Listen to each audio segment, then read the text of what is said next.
Greetings, family. Welcome to another episode of Tribal Quotes, a special edition. And this edition is called Being Black, Boldly Brilliant, and Beautiful. The tribal quote we'll feature today comes from Ptah, and it says, "Make the memory of you endure because of the love of you." And when I think of this quote, I have to think of my wife, Charlette Adele Keuchler. And I've watched her over the years. Well, we've been together for 30 or more years now. And she just has that magic touch. And so, my honey bunny, Charlette, would you introduce and tell us a little bit about yourself, please? Hi, I'm Mrs. Kwame. No, I'm kidding. Charlette Horton Keuchler. I am a physical education teacher, plus other things, in the Columbus City School District. I teach college credit plus courses at my school, and I'm the enrollment person that helps students get enrolled into Columbus State classes so they can get high school and college credit during the same school year. I also teach college and career seminar, try to help these 11th and 12th graders focus on what they want to do post high school graduation. At South, I also coach varsity volleyball and track and field. I also dance for Chisan West African Dance Institute. And I'm thankful for my husband who allows me to do all those things and helps keep me sane. uh, well, as you can tell, my wife is a very busy sister. And it's easy to be amenable to her doing all those things because of the kind of work she does, but particularly how she helps to develop young sisters and brothers into beautiful young women and men. And babe, would you be so kind as to share some of your experiences? Because, as you know, and I've shared with you that I will be bringing on some of those young ladies and some of the brothers. In fact, one of the brothers is in our family, right? Shamar. But yeah, we'll be interviewing some of those. So, yeah, share some of your experiences in terms of some of these young ladies and brothers you've helped to develop and come into their own. Sure. I really enjoy education because you're really growing people. You're growing the next up people. And I've had the pleasure of teaching people that I genuinely would be interested in being cool with after graduation. To go in the Wayback Machine, I started teaching at the elementary school level. I was at Burroughs Elementary for 8 years. And then I went to Main Street and Kent Elementary Schools. They don't exist anymore. But meaningful time there. And after Maine and Kent closed, then I went to Indianola Middle School. Not the good one, but the hood one, where the Short North posse reigned supreme, but still met incredible people there. And after Indianola Middle School, I was at Southmore Middle School until it closed. And now I'm at South High School. So, So, I wanted to ask you a quick question, babe. You remember what your license plate used to have on it? I do. When we Tell got the family married, about that. sure. When we got married, I, wanted to celebrate the fact that my name is Charlette Keuchler and my husband Calvin Keuchler. So I got initials. I got CK on my license plate. Maybe not the best idea riding around some neighborhoods. which I didn't know. I was oblivious to. And my car was burgundy at the time too. So there were times I got looks driving through London with CK, what was it? CK 70 or something like CK, what was it? 70. Yes. Yeah, that wasn't the best license plate idea, but we live and we learn. So what did you learn from that experience? Why did that make you people give you looks out the side eye and whatnot? Right. They thought I was advertising cop killer on my car and that I was representing some gang affiliation. I wasn't. I just wanted to represent the Keuchler family. You So, said, yeah. There we go. Again, live and learn.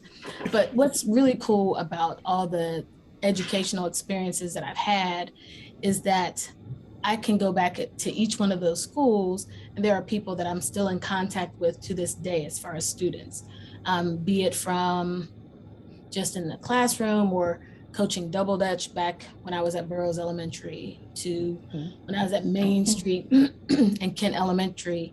There's family ties that I'm connected to because Kent Elementary School is a feeder to South. There are still families that I'm still in touch with from way back at Kent Elementary, and now there's relatives at South High School, and we get to connect that way as well.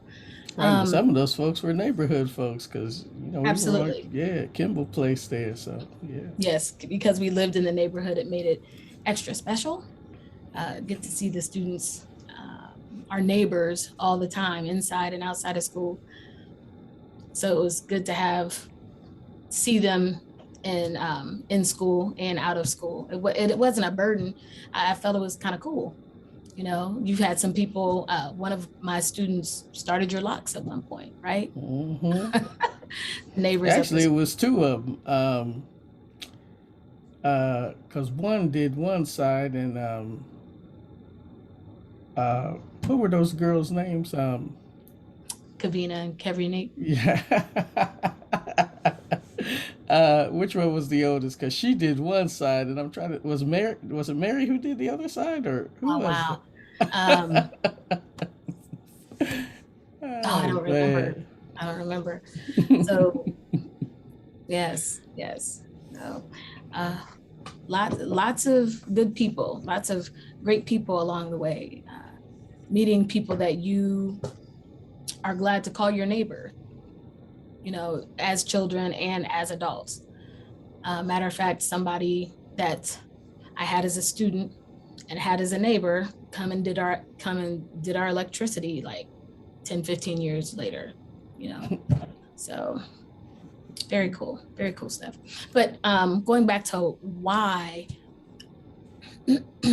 growing individuals, but especially empowering young women to be their best. Because I do that through athletics, because that's what nurtured me.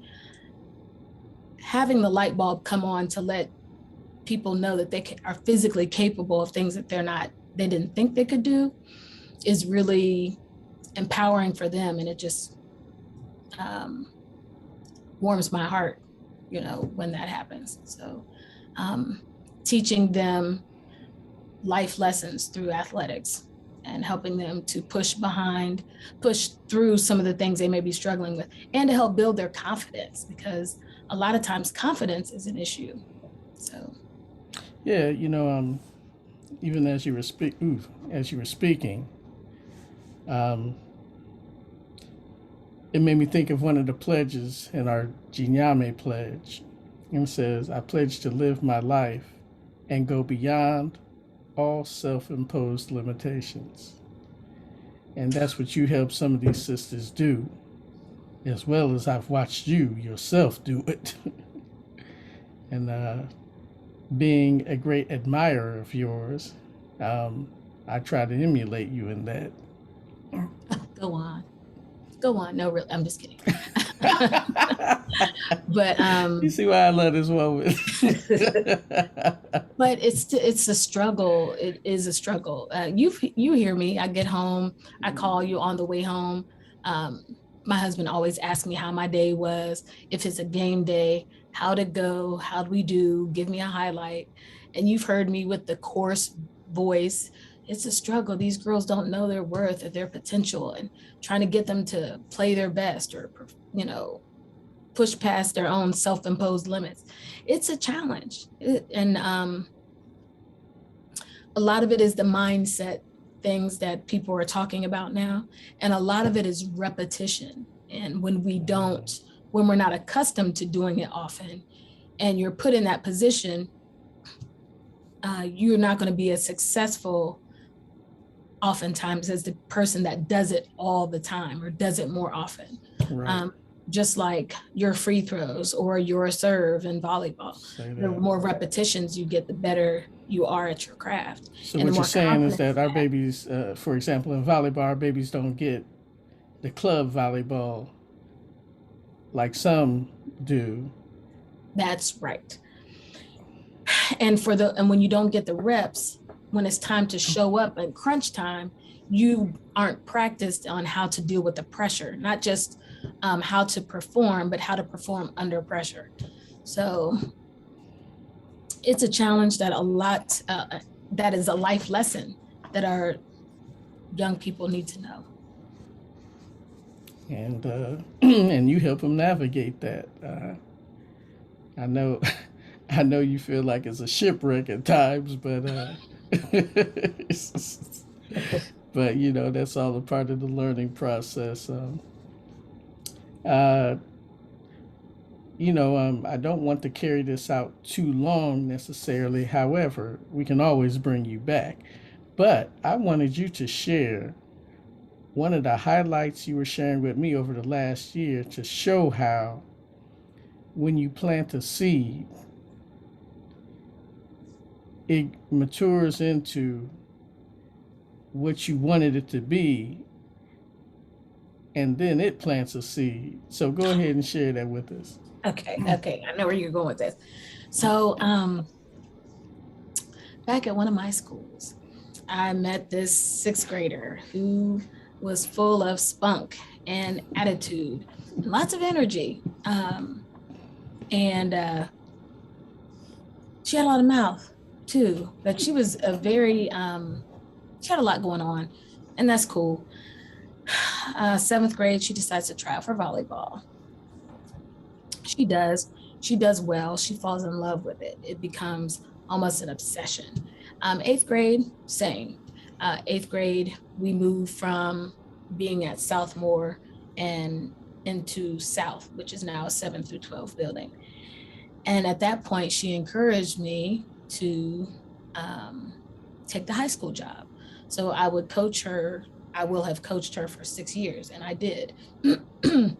And the seed of loving something and pursuing it and doing it with excellence and learning about it, her passion just grew and grew and grew. And Gye-Nyame, we refer to that as mastering the craft. Yes, absolutely. She sought out opportunities. She sought out club opportunities, and grew exponentially, bringing back things that I could use from her club experience to help me be a better coach, certainly. And as she grew to be obsessed with this sport, she also grew as a person. At times her mouth could be a little slick, and she had to go through some growth and maturity. Some readjustment. To do a little tune up. And at times it wasn't easy. But thankfully, she was always very respectful of me. Navigating other people, I would advocate for her, not excusing her, but helping her navigate through the challenges of being a high schooler, and then watching her go to Central State and be successful there. She played a year of volleyball there. She navigated through being at Central State and getting, having a good time and getting the best out of Central State. And now she is back as my assistant coach for volleyball. And I'm grooming her to do the takeover. And as I joke I'm not joking, I tell her all the time, I am grooming you so you can know how to be the head coach. And I will happily be your assistant coach when you come and take over Central Ohio volleyball. I will gladly toss volleyballs for you. I will gladly hold the clipboard for you. I will gladly be your assistant coach because in our community, we need to raise the future instead of complaining about these young Speak. people, that, this, that, and the third, or being selfish and hanging on to this dynasty that you're creating. Oh, then what happens when you're gone? What happens when you're sick? What happens when you get COVID? So Y'all you hear this, really, family? This is my wife speaking. Y'all see why I love this woman so much? I'm so sorry, it's babe. not, Go ahead. it's okay. This is my cheerleader. I know you hear it all the time on your end, but he does it in my presence too. He's the best.